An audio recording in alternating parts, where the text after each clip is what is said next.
District of Conservation is sponsored by CFACT. To learn more about our sponsor, head over to cfact.org. Thank you so much for listening to the show. We are joined by Mandy Gunasekara, formerly Chief of Staff of the EPA's most recent Administrator under the Trump administration, Andrew Wheeler, and she's held a multitude of roles. Among her consulting work, she and I served together both as visiting fellows at the Independent Women's Forum covering the energy and environment beat. And we're going to talk a lot about what's trending in this particular niche area, what's on her mind, and even dive deep into some really fascinating topics like Bitcoin mining. So Mandy, good to catch up with you. Yeah, good to be here. And I just have to say that it is so nice to have someone to share this gigantic portfolio with, and especially someone like you who's so versed in conservation issues in a lot of areas that there's just a bigger need for understanding and a massive opportunity for folks to work together under the umbrella of environmentalism. Yeah, I'm learning as I go, of course, but having someone like you who's had far more experience than me as an observer, but someone who's worked in the agency level to help break down and go over like concrete specifics and details is very beneficial, I think, to someone like me who's still learning, especially on the energy side. But I've had to learn as I go, but you're the expert. That's why we brought you on here to talk about it. But what led you to want to explore this portfolio of energy and environment? Did you have like an aha moment? It stuck out to you? Did you incline yourself naturally to this topic? Kind of a combination. It started with internships. I interned during undergrad and then all throughout law school, and then that eventually led me back to DC, where I interned again, even after I was a newly minted attorney, but then found my way back into the energy and environment Capitol Hill portfolio.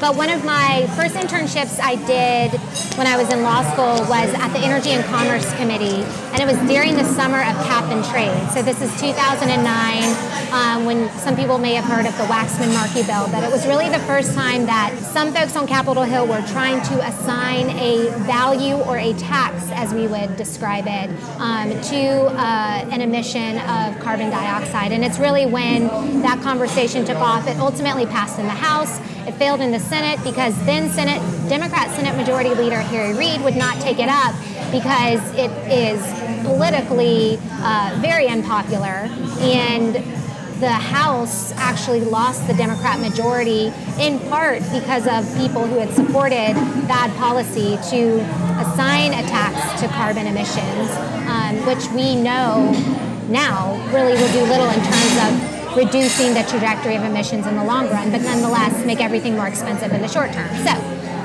I really started in on these issues as an intern, researching how many emissions are affiliated with a variety of things that we use every day, from cars to phones to industrial activities, such as manufacturing operations and factories. And we still see people flirt with the notion of carbon taxes, but more and more, I would say, findings and evidence has been revealed by like the Tax Foundation.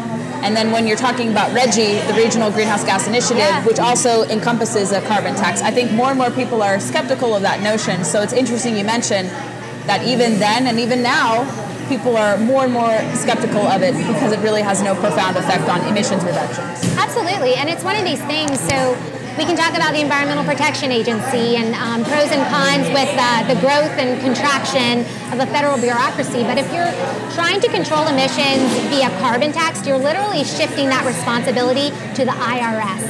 And do we really want the IRS that doesn't have the degree of engineering expertise and maybe economists, but you don't have all the scientists and geologists and biologists and the things that are necessary to understand how to implement policies to actually achieve lower emissions, whether you're talking greenhouse gases or air pollutants or water pollutants. You need that type of input. You don't have that at the IRS, so it really doesn't make sense from a practical perspective. And in the short term, it makes things more expensive, which creates a series of negative consequences, usually harming those who can least afford it the most. Yeah, because people in lower and middle income brackets depend on carbon intensive goods. And ultimately, if you impose that tax, from what I've learned in my research about RGGI and how it institutes a similar model, that's good. All the costs are going to be shifted to consumers, and then that'll drive businesses out of states, and then ultimately out of the country. Yeah, that's exactly right. And that that supply of these goods doesn't go away. It just ends up in places where there's not as strict of an adherence to environmental laws, labor laws, places like India and China and Russia, where if you look on the books, it looks like they have meaningful laws, but when it comes to the enforcement, it's just not the same as it is here in the United States. Let's talk about your time in the Environmental Protection Agency. A lot of people, I'd say a lot of my media colleagues, had undue scrutiny onto the agency. And anytime you guys did something that was not even remotely controversial, from what I gather and remembered from coverage, everything was still very bad and horrible. You guys were despoiling water and land and air quality. You were deregulating. Somehow deregulation is a dirty word, although you can deregulate and still uphold environmental standards, which is what I think people fail to understand. There's no either or in that respect. But describe the two roles you had under the agency, if you can. Yeah, for sure. So I started out as an advisor to the first administrator, Scott Pruitt, and I was brought on board to basically define and lay out what we were going to do under the air portfolio. And that's one of the larger portfolios at EPA. If you look at the number of regulations that come out and you're going to assign a percentage value, over half of the regulations that come out are under the scope of the Clean Air Act and other statutes that the Office of Air and Radiation are responsible for implementing. So I came on board. The reason I had been serving in the Senate, and I was in charge of the Climate Action Plan, applying oversight, which was the Obama administration's attempt to set economy-wide greenhouse gas standards in order to comply with the Paris Climate Accord. So I came in early on to help the president realize his commitment to get out of the Paris Climate Accord, which was it's really important from just a let's be honest about the environment perspective. You don't need to sell out the American industry to foreign entities in order to improve your environmental standing in the world. That's something we understood. And compliance with the Paris Climate Accord undercut our ability to be successful in that. And so I was brought on board under Scott Pruitt and then eventually ended up as the Principal Deputy Assistant Administrator in the Office of Air and Radiation, one of these very, very long titles. But essentially guiding we had about 1,500 career staff, and this includes a lot of engineers and scientists housed out in what's called Research Triangle Park. It's an EPA office that's out in Raleigh, North Carolina area, working with them and then some of our air experts out in various regions. We've got 10 regional offices throughout the country, but working with them, really implementing a lot of state action or providing oversight and input of state actions focused on reducing air pollutants, traditional ones like particulate matter, ozone, sulfur dioxide, nitrous oxide, the traditional pollutants that if you were to walk outside and see a particle floating around, we worked really hard to work with the states to implement federally set standards to continue to clean up our air. And then also worked on some of the greenhouse gas regulations when I first walked in. Clean Power Plan had been stayed by the Supreme Court, so there was this giant gap of, okay, what are we going to do and how are we going to go about doing it in a manner that is consistent with the goal and scope and importantly limitations of the law, things that we believed had been ignored in the previous administration. And then working on CAFE standards, ultimately what led to our SAFE rule, which is now in a little bit of back and forth with the Biden administration changing the efficiency standards and the greenhouse gas standards for vehicle manufacturers and the folks affiliated with that supply chain. So my first role was in the Air Office, focused on some of the more technical components to ongoing regulatory actions, also figuring out what did we need to cut back and what did we need to keep, and if we were keeping it, were we keeping it in a manner that not only worked, but was consistent with the law. And so the whole notion that deregulation is a bad word is fundamentally flawed. You don't need more regulations to continue to achieve environmental progress, and we've proved that out over the scope of the Trump administration.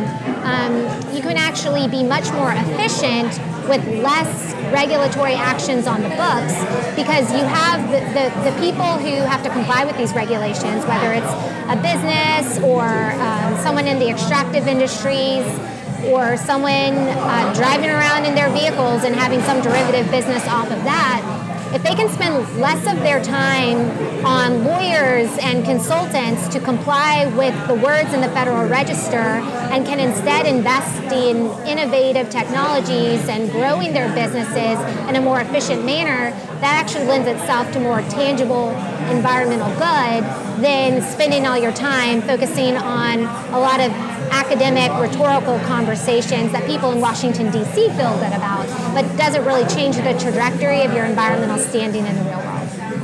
Yeah, and talk about going back to the agency in the final year of the Trump administration to work as Chief of Staff for Andrew Wheeler.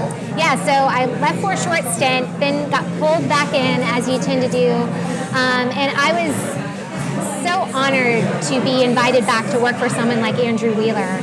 He is so smart. He's so thoughtful on the range of environmental issues, and he started his career as a career staffer at EPA. He worked in the pesticides office I'm pretty sure it was right out of college, or it may have been right after law school. May have to cross-check that. But anyway, early in his career, he was a career staffer working in the chemicals office when they were really trying to improve the transparency between public knowledge of chemicals and how it was being used. It was really the early stages of that. But nonetheless, he's a technical expert who has massive experience in the administration as a career staffer, in the Senate, shaping the Environment and Public Works Committee. And then he was appointed to be the administrator. He originally came in as deputy administrator. And then when Scott Pruitt left, the president called and asked him to be the administrator. And when the president calls and asks you to do something like that, the answer is always yes. But it was really an honor for him to ask me to come. And we were hoping it wasn't going to be our closeout year. We were hoping it was going to be the end of term 1 and the beginning of term 2. But obviously, that didn't necessarily work out how we wanted. But coming back in as chief, it was really interesting because it expanded my scope and understanding of the agency, having been more of a technical nerd, really deep in what was going on in the bowels of the air office. Now I was responsible for what was going on in our water office, our chemical office, our Office of Land and Emergency Management, which really is our soil experts, our Superfund program, plus our enforcement, our legal division, and then general HR stuff. So it was people say a mile wide and an inch deep. I felt like in that role it was like 10 miles wide and half an inch deep on everything, but it was a really great opportunity. And that last year, we really closed out a ton of major regulatory actions that I think will have such a positive and lasting effect in the tangible environmental way, like I was talking about earlier. One of the biggest things we closed out was updating the lead and water, or the lead and copper standard, which was, there was heightened interest after the Flint water crisis, but there was regulatory standards that had not been updated for 30 years. And we closed that out in 2020 and really set in motion realistic standards to not only get lead out of water in communities, but in specific areas that historically had been ignored for resources and things along those lines, not because of ill will, but had been ignored, like making sure there wasn't lead at schools and daycares. So anyway, it was a really great opportunity. When you work for someone like Andrew Wheeler, you better do your homework before you walk into the room, because chances are he knows more about the issue than you do. And so it was a big challenge in a lot of different ways, but it really was a highlight of my career. And something you had told me the last time, or first time we met a few weeks ago when we had that big IWF fellowship meeting, you told me that you guys had 4 more years, you were going to work with groups like 4Ocean, which does really good stuff to address like plastics pollution. Yeah. Do you want to talk about that experience? Because everyone says the Trump administration would never work with entities that didn't necessarily agree with them. But if that was true and that would have materialized, that's a very interesting revelation. So why do you think that would have been a really interesting partnership? Yeah, well, it was our marine debris initiative, and it's going after plastics, but all sorts of other things that end up in the ocean that shouldn't necessarily be there, that has negative effects on the entire ocean ecosystem. But one of the things we really focused on was water quality.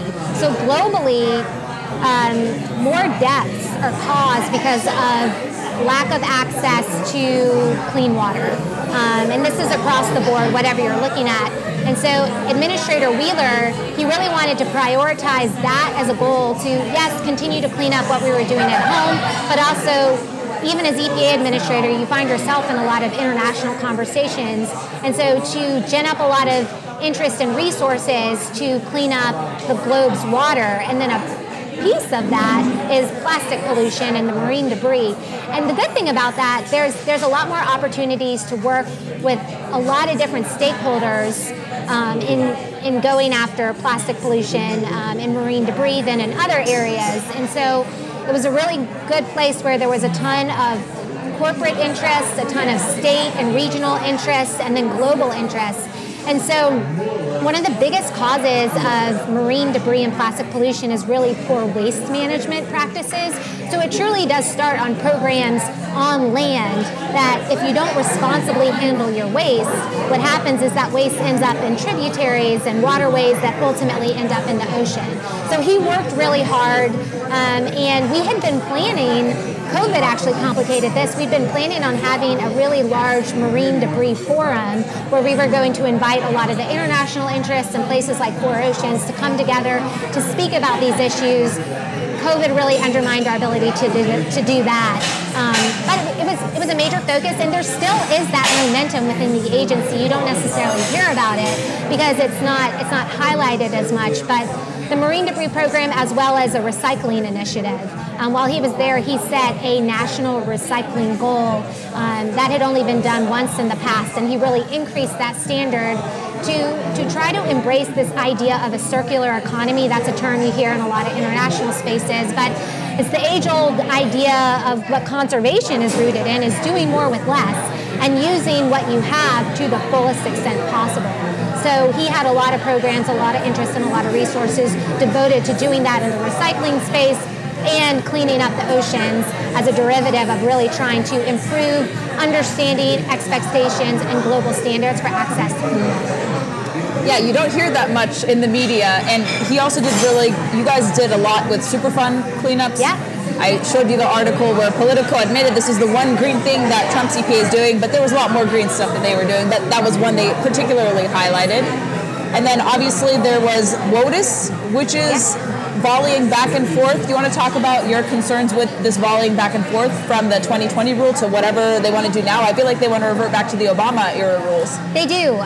They want to apply a more expansive view of what does it mean to have a water of the U.S. and what is a navigable water. So the federal government's jurisdiction in an area or over a certain land is defined by whether or not that land has a navigable water that then is a water of the U.S. So if you are a private property or a landowner, if you want to make changes to that property and you have a WOTUS, you have to go to the federal government for permission on on whether or not you can do whatever the changes are. So in the Trump administration, really it was going back to a more traditional view of what is a navigable water. And there's a lot of reasons for that. One is clarity to landowners and private property owners and developers, and then home builders and miners. Like, all sorts of industry is impacted by this, including ag and ranchers. It's a big deal for the ag community. But anyway, the overarching goal was to ensure that if you owned a piece of property, you didn't have to expend tens of thousands to hundreds of thousands of dollars in environmental consultants and engineers to determine whether or not you had to go to the federal government to ask permission to use your land in a way that was going to be beneficial for yourself or for your business. So it was all about clarity. It really went back to what's called the continuous surface connection test. Now, it's more nuanced and more complicated than that, but you and I, even being laymen in this relative space, we could look at something and understand, okay, that's probably a navigable water and falls under the scope of WOTUS, and we would need to go get a permit, or that is not. What this administration is trying to do is reinstate what's called the significant nexus test, and it's a very convoluted way to grossly expand the federal government's reach in all sorts of areas where if you and I were to go out today, it would literally be dried up, cracked land where there may be some indentation where water runs through it occasionally, but really not that much. And so the interesting factor is you have the Biden administration in the process of rewriting WOTUS, but the Supreme Court just a few weeks ago decided that they are going to take up the Sackett's test. The Sackett's case, excuse me. And so in the middle of the Biden administration rewriting their rules, trying to apply a more expansive view of their authority and its application to just the general land, the Supreme Court is going to look at this case where they're going to speak, or they have the ability to speak directly on what is the right approach and what is the wrong approach. And the hope for a lot of people is, given the conservative makeup and knowing some of the regulatory history of Justice Kavanaugh when he was at the D.C. Circuit and Justice Coney Barrett, is that they will provide limiting clarity to where EPA's role and oversight ends in the context of navigable waters and WOTUS. Yeah, I remember a case that really stuck out to me in terms of the application of the Obama-era rules. The case of the Navy veteran who was suffering from cancer. They indemnified his property and they labeled, I think it was a lake or a pond that had no, I think, contiguous relationship with other bodies of water, a navigable water. And it imposed all these different burdens to him. He was sued in perpetuity. He died of cancer, and it was only posthumously that the courts and other jurisdictions ruled that this was excessive. He'll be paid restitution, his widow will be paid restitution. And that was an extreme case, but it seems like that could, and I forget the name, he was in Montana, Wyoming, one of those two cases, and it was a very oft-discussed case of what would happen if WOTUS rules were too generalized. Yeah. And you basically label every, a puddle, a pond, a ditch, simple stuff which shouldn't have those WOTUS classifications as a navigable water, and it incurred a lot of harm to him. I have no doubt there were other similar case studies as well, but that case stuck out to me, and it was so unfair, even from a human standpoint level. And I'm like, this is so burdensome. This is an abuse of environmental law. It shows the government should be limited in what they can and cannot do with respect to waters of the United States. And so do you feel that could, those cases, similar cases like that, could potentially arise again if they were to revert back to the significant nexus? Yeah, certainly, because the significant nexus test is about as clear as mud. And when you have that lack of clarity, you can be 100% right in your standing, but if the federal government comes in and challenges it, you can go bankrupt defending your position where ultimately you may be proven right, and in the situation you referenced, posthumously. But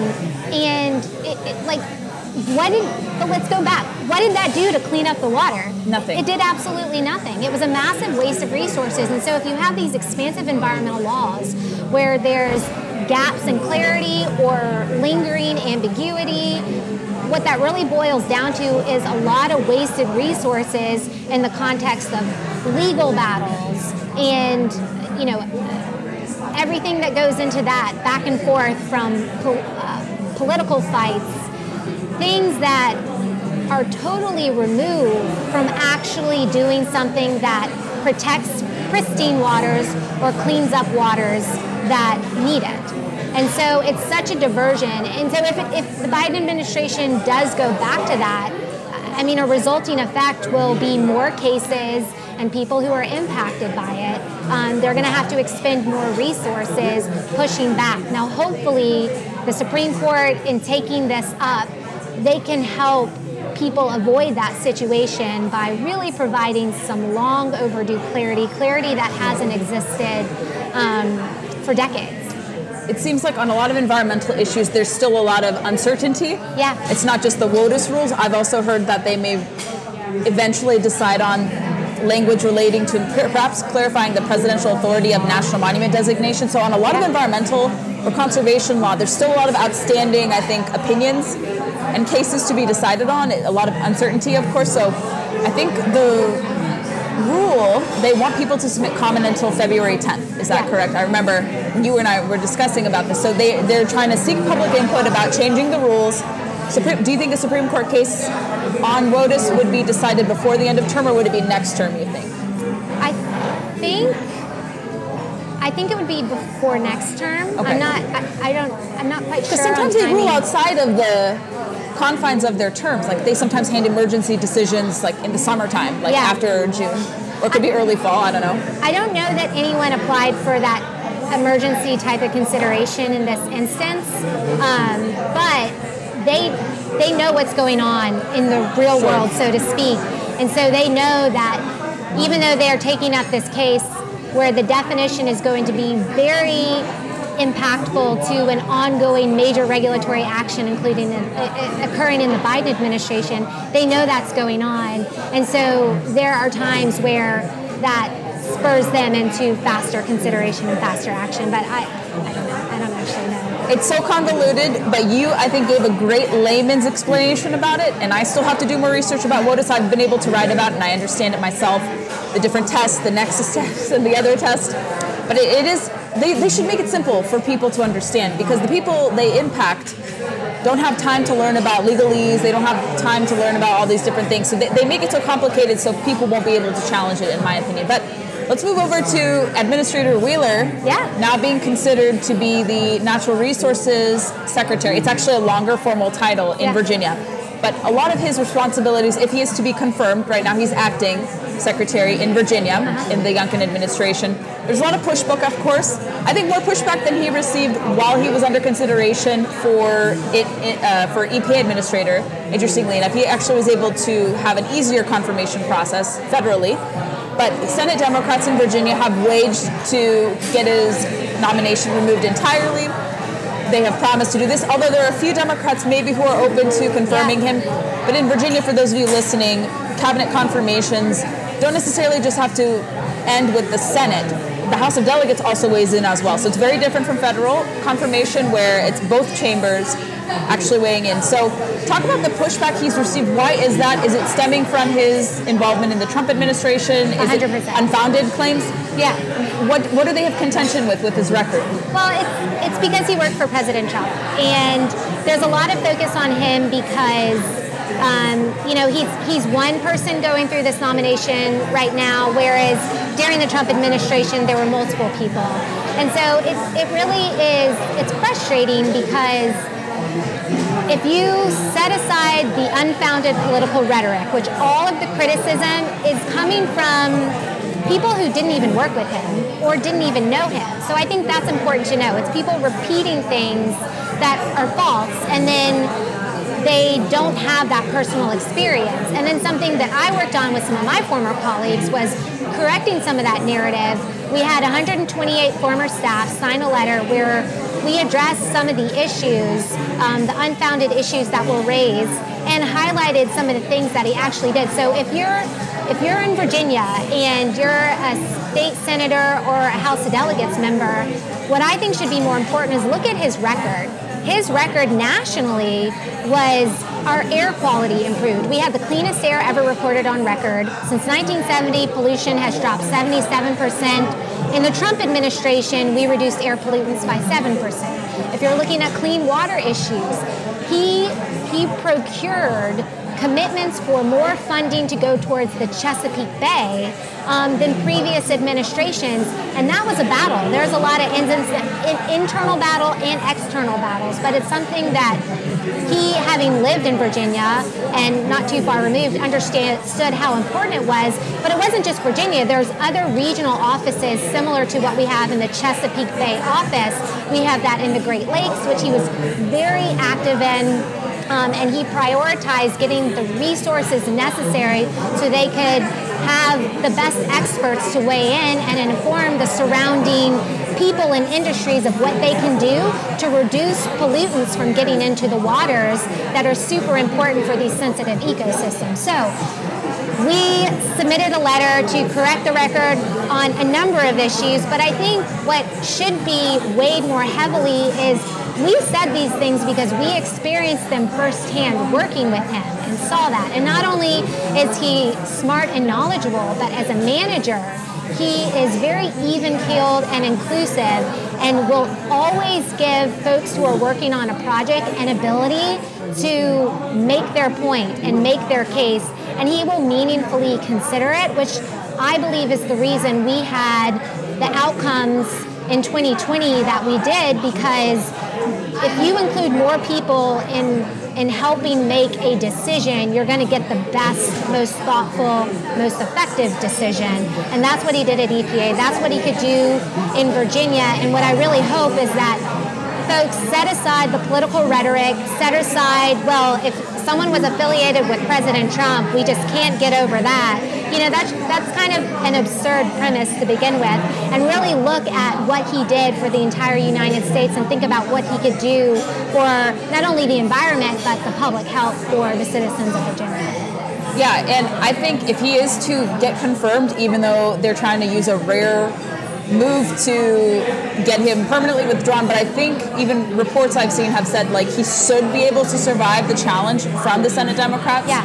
And maybe if he will come along the way, join Republicans to confirm him. But you think that if he were to get into office, people would be surprised by his openness to cooperation across all the different regions in Virginia? Yeah, I think yes, but only because of this false narrative about not just him, but anyone who worked in the Trump administration. There's this false media narrative put out there that, we're erratic, or we don't know what we're doing, or just take the negative word and find a way to assign it to whatever type of activity we were working on. It's all untrue. I'll tell you this. Certainly Administrator Wheeler, but the people that I worked were some of the smartest, most thoughtful experts at the top of their game, really devoting their talents to improving the lives, the livelihoods, and the surrounding environment for people all over this country. And I know that from firsthand. The people out there suggesting otherwise, they're probably typing these things up from their teeny tiny, sad little condo in Manhattan.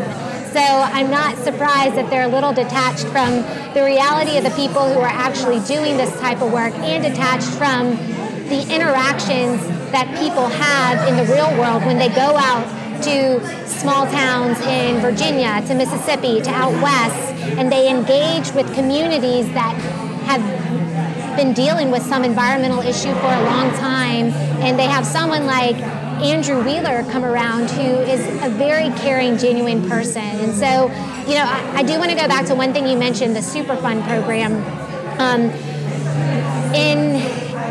Under his tenure, we deleted more Superfund sites from the national priorities list than numerous administrations combined. And what folks need to understand, we don't have to go down the technical understanding of what that actually is, but these are areas where there was legacy pollution that inhibited the ability of communities to get off the ground. These are some of the poorest areas with high minority populations where things just weren't great.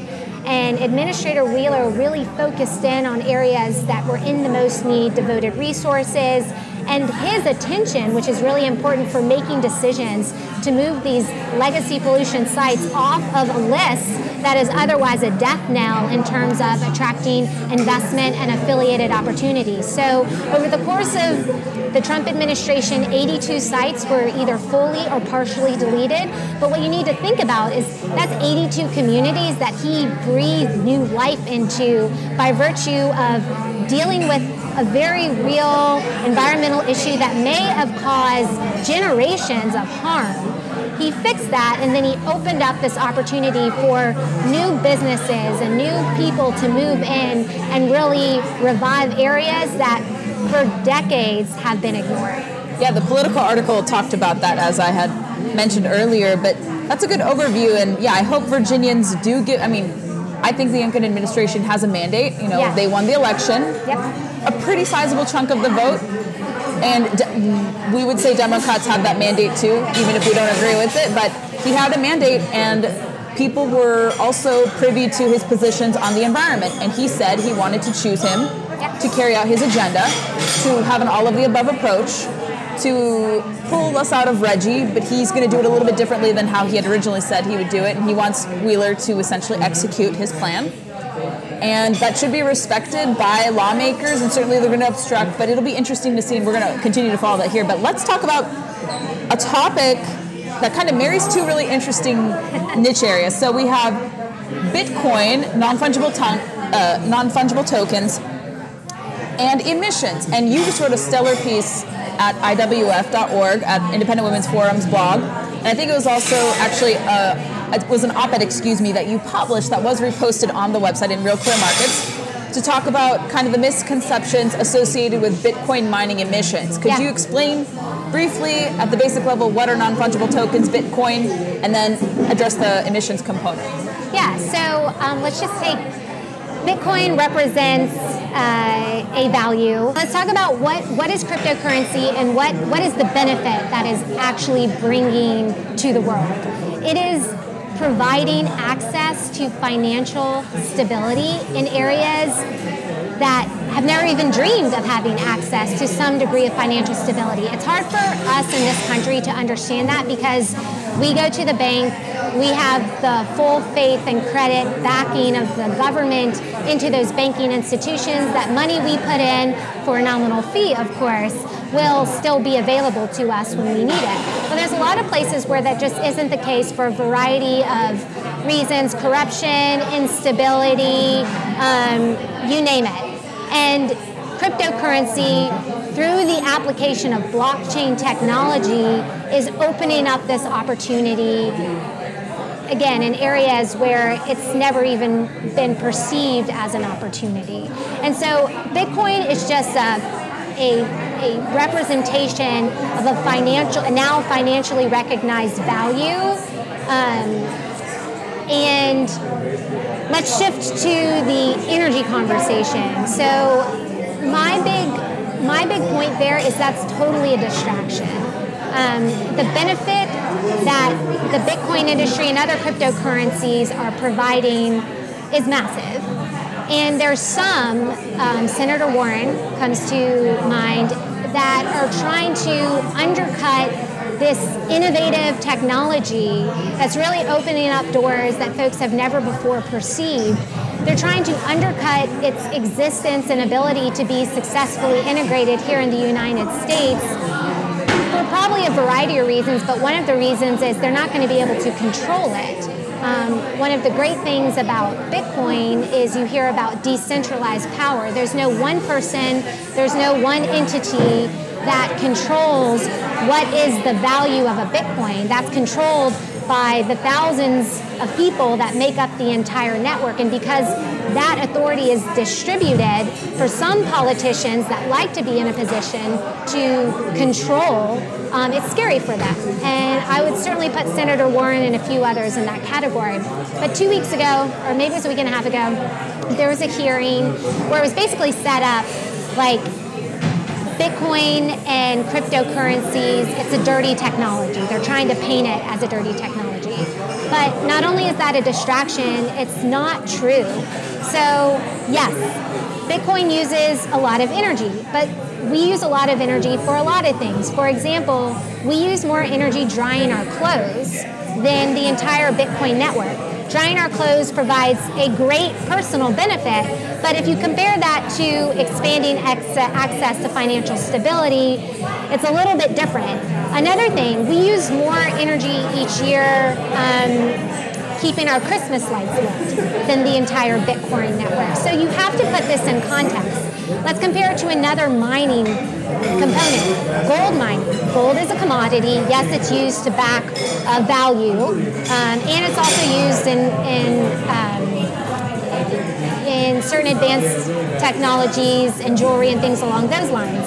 But again, the benefit pales in comparison to what Bitcoin and other cryptocurrencies are able to do in terms of providing access and stability, in terms of storing value over long periods of time, removed from third-party entities that can undercut that value, be it corruption or power or something along those lines that are outside the control of the consumer or the user. Okay, so The other aspect of the environmental story is that Bitcoin can be used to stabilize grids as there is this push for building out more renewable energy. Wind and solar, one of the biggest problems is their inherent intermittentness. They only work when the wind blows or the sun shines. And limited base load. It's not all the time. So as more and more renewable energy, as renewable energy becomes a bigger part of our grid system, you have to back that up with baseload power. Well, one of the things that Bitcoin mining can do and Bitcoin operations is they thrive if they can harness either wasted or abandoned energy. So if you have wind power that is generating energy when people don't need it, the Bitcoin miners can use that energy to generate a value that is used for a global good. And then in instances, let's take Texas for example, where they need that energy back in the grid because you have a storm come through, and so demand, where the demand truly is tied to a life or death situation for some people, they can pare back their energy use and reload the energy that they were using back into the grid so that consumers can use it. So it has a balancing component that is absolutely necessary if you support integrating more wind and solar that has lower emissions compared to some other base load sources, but can create really dangerous instability in the overarching grid. So it's a few more steps removed for people understanding why the Bitcoin story is actually a positive environmental story, but the opportunity is there. And for anyone, it's actually a bipartisan issue now. It's not just Democrats in this administration, but President Biden himself has made it a goal to expand renewable energy and electric vehicles. And the thing about Bitcoin is that it can help stabilize the inherent mismatch between consumer demand and consumer supply and generator supply in the energy grid that is a complicating factor for these type of technologies to actually get off the ground. Speaking of mining, we saw the news that the permit for the proposed twin metal mine in the Boundary Waters region in Minnesota was revoked. And I think a lot of us who were observing this expected this to happen. It seems very similar to me to what happened with the Keystone Pipeline, one of the early action items of the Biden administration to curb that pipeline, which was shown to be renewable, primarily zero emissions, and that displaced a lot of people all across, I think, from the Dakotas all the way south where those boundaries were. And then we have this case where it doesn't seem like, and correct me if I'm wrong, I don't know what the scope of domestic mining we have here. We have a few mines, I'm aware of that, but this mine, while controversial, I think, to a lot in the outdoor industry, we see that there was some value to it with it going through. It would have employed a lot of people. It would have helped perhaps address the need for critical minerals essential for, let's say, solar, wind, and other alternative energies. What is your whole overview of this decision and how would it implicate potentially the Biden administration's agenda, and then also just overall conservation, balanced use kind of approach? Yeah, certainly. Well, I think it's this administration shooting itself in the foot in terms of achieving their electrification and expanded renewable energy goals. So the Twin Metals mine is home to some of the largest deposits of copper, nickel, cobalt, and platinum group minerals. And all you need to know about that is, yes, they're absolutely necessary for the modern life that we all come to enjoy with chips in our cars and our cell phones and computers, but they're also hugely important to effective batteries and renewable energy technologies. They're absolutely necessary. And today, we are already massively import reliant on getting minerals that are necessary for life as we know it to continue to exist, and then life as we want to know it with increased use of advanced renewable energies and whatnot. You have to have a stable and massive source of minerals, and right now we get the majority of those from China that dominates the market.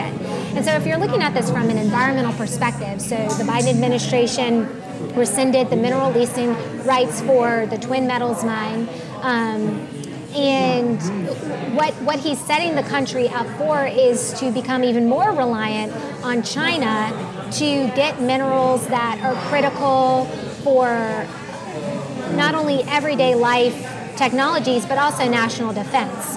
And so you're going to find yourself, if we continue to go down this path, you're going to find the U.S. in a situation where, it hasn't worked out well when the Biden administration has gone to OPEC to ask them to pump more oil.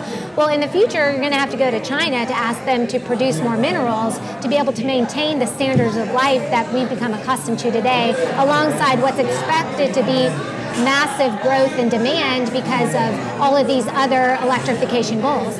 And the other point there, it's so crazy because the mine, I've been doing a fair amount of research into the type of extraction processes that they were going to use.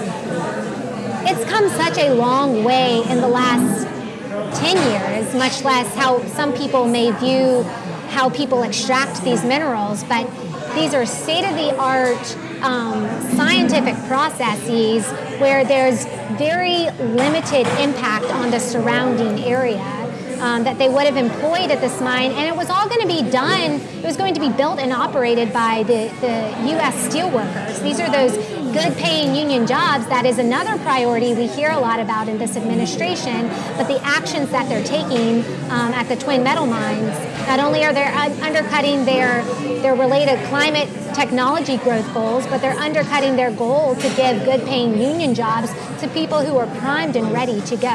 So it really is devastating. And the whole issue about the protected wilderness, there's over, I believe it's a million point something, I can't remember the exact number, acres of protected wilderness in that area.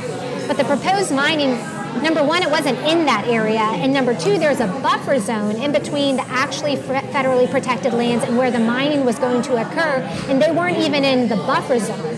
So the notion that this mining operation was going to negatively impact, an area where a lot of people enjoy and rightfully want to protect, that's just inaccurate and totally removed from the actual footprint that they were going to have, which was very small to begin with because of all these advanced extraction processes and just the location of where it was going to be, and ensuring that they weren't even abutting the federally protected lands itself, but not even the buffer zone.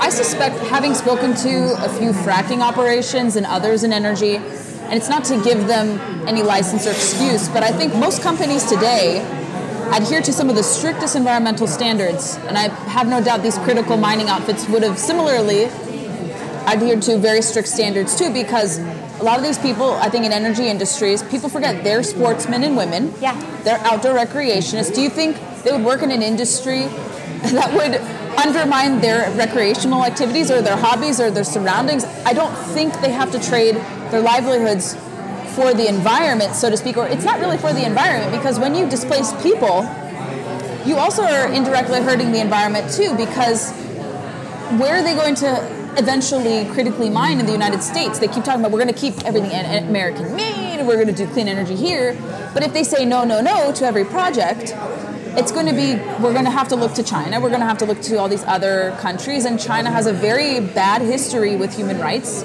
abuses. They use child labor, Uyghur labor, they don't pay people fair wages, and they're not environmentally sound on stewardship. So if they're going to stop every mine, it seems like they can't accomplish their goals, and they obviously appear hypocritical in the long run too. Yeah, absolutely, and it's undercutting domestic job economic development goals, but also undercutting the ability of the global environment to improve. Again, our laws on the books mean something, and the enforcement is real, the engagement with the stakeholders is real. That's what we did at the U.S. Environmental Protection Agency. And on the whole, we do that very well. Yeah, I changed some things here and there. But on the whole, we do it very well and very effectively, which is why we have these trends in cleaner air, land, and water. If you're not producing things here, you're shifting it to places where they don't have that strict adherence. They're lax on environmental issues, they're lax on labor issues, worker safety issues. So it's, this is somebody else's line, but if it's going to be made in America, it should be mined in America. We now all have this benefit of massive amounts of information and understand that when you're looking at something that was made in America, there's a lot of elements that went into making it. And the more you can get those elements extracted, refined, transported, and consumed in this country because of the nature of our strict environmental laws and heightened public standards, if you're looking at how this impacts the environment, you want it to be mined in America just as much as you want it to be made in America, because the overarching environmental footprint is going to be much smaller. Certainly, and I think we have a lot of environmentalists stuck in this notion of preservation masquerading as conservation. Totally. And they still think industry and the environment can't be in sync with one another.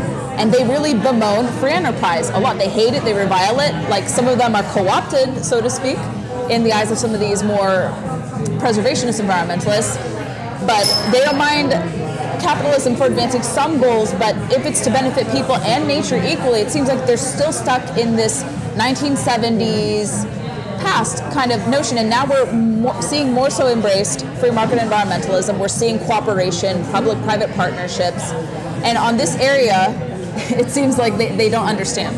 Well, and it's such a false choice that you have to choose between a clean environment and a growing economy.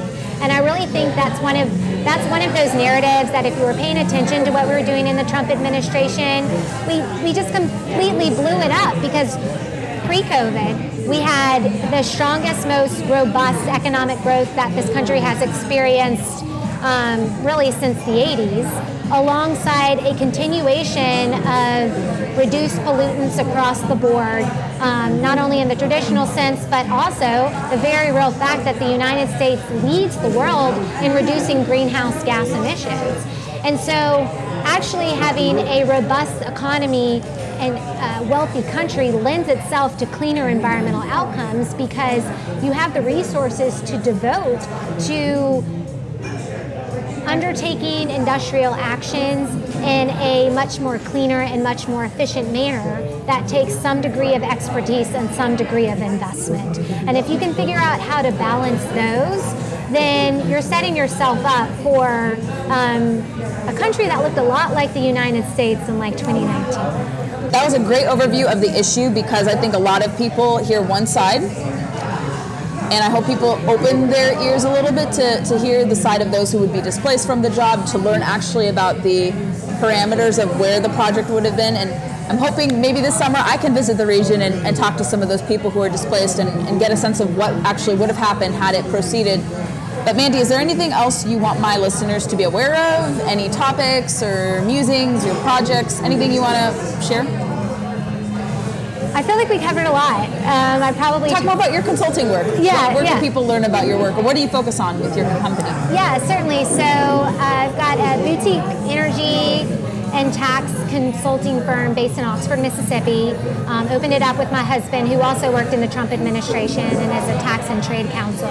But we work on a lot of projects where essentially, if folks are having to interact with the federal government, we try to help them ensure that that is successful, however they define it. And so that comes in the form of environmental permits, standards, connecting them with the right people if they have innovative technology ideas at the Department of Energy, and then working with some folks who are trying to shore up the integrity of a variety of supply chains. So I think it's very interesting work. It's called Section 7 Strategies, and you can Google that, or you can follow me on Twitter at MississippiMG. I post a lot about general politics, but also about what we're working on and what's going on, and we'll certainly do a lot of that in the context of the Independent Women's Forum. Yes, yeah, and I will defer everyone to bookmark your links at iwf.org and the website, of course, and social media. We'll make sure everyone has all those necessary components to connect with you and follow your musings. Mandy, it was such a treat catching up with you. We're going to hopefully collaborate on some articles together. Yes. I anticipate in the next few months what remains with my fellowship with IWF, and we'll definitely get to cross-pollinate more. But it's so much fun to be able to work with someone else in this beat who has far more experience that I could look up to and get some guidance from. So it's humbling that I get to speak with someone like you who's done a lot in this space, and I hope more people can actually look to people like you who've served in government, and you don't have this disdain for enterprise, but you also care deeply about the environment. I think that's what's missing now, especially what we're seeing coming out of the White House. But it's such a pleasure to chat with you. Keep up the great work, and thank you for speaking with me on all these really unique topics. Yeah, thanks for having me. Thanks for listening to this installment of District of Conservation. Find us on Facebook, Instagram, and Twitter to never miss a beat nor a guest announcement. Make sure you're subscribed to us on Apple Podcasts, our highest listening platform, and also find us on Spotify, which is also a popular choice, and wherever podcasts are played. If you ever have any questions, thoughts, concerns, go leave some reviews for us in these respective podcast players, especially Apple. And let us know what you'd like to hear or who you'd like me to interview next. We have much, much more content ahead in 2022. Thanks for listening, and stay tuned for the next episode.